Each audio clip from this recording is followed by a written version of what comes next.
very short. It was my courtesy introductory meeting with. আজকে পরিবেশ বিষয়ক মাননীয় মন্ত্রীর সাথে আমার সৌজন্য সাক্ষাৎ হয়েছে। ভারত ও বাংলাদেশ একে অপরের সাথে কিভাবে সহযোগিতামূলক সম্পর্ক আরও দৃঢ় করতে পারে সে বিষয়ে আমরা বিস্তারিত আলোচনা করেছি। আপনারা জানেন যে ভারত এবং বাংলাদেশ উভয় দেশের জন্য পরিবেশ এবং জলবায়ু পরিবর্তন অত্যন্ত গুরুত্বপূর্ণ বিষয়। তাই পরিবেশ এবং জলবায়ু পরিবর্তন স্বাভাবিকভাবেই সেই অগ্রাধিকারের তালিকায় অনেক ওপরে রয়েছে। জলবায়ু পরিবর্তন, জ্বালানি রূপান্তর এবং নবায়নযোগ্য জ্বালানির মতো আমাদের পারস্পরিক স্বার্থ সংশ্লিষ্ট অনেকগুলো বিষয় নিয়ে আজ আলোচনা হয়েছে। বাংলাদেশ যে কার্বন ট্রেডিং সিস্টেম চালু করতে চাচ্ছে সে বিষয়েও আমরা বিস্তারিত আলোচনা করেছি।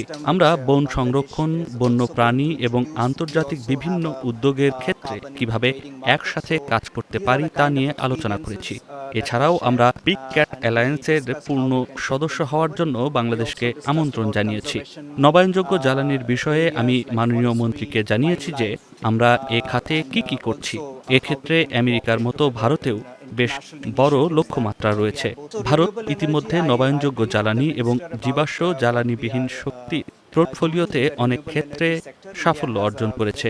আগামী কয়েক বছরের মধ্যে আমরা 500 গিগাওয়াট নবায়নযোগ্য জ্বালানি সক্ষমতা অর্জনের একটি উচ্চাভিলাষী লক্ষ্য রয়েছে।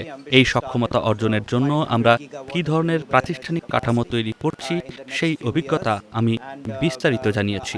বাংলাদেশের নবায়নযোগ্য জ্বালানির সক্ষমতা বৃদ্ধিতে আমরা কিভাবে একসাথে কাজ করতে পারি তা নিয়েও আমরা আলোচনা করেছি।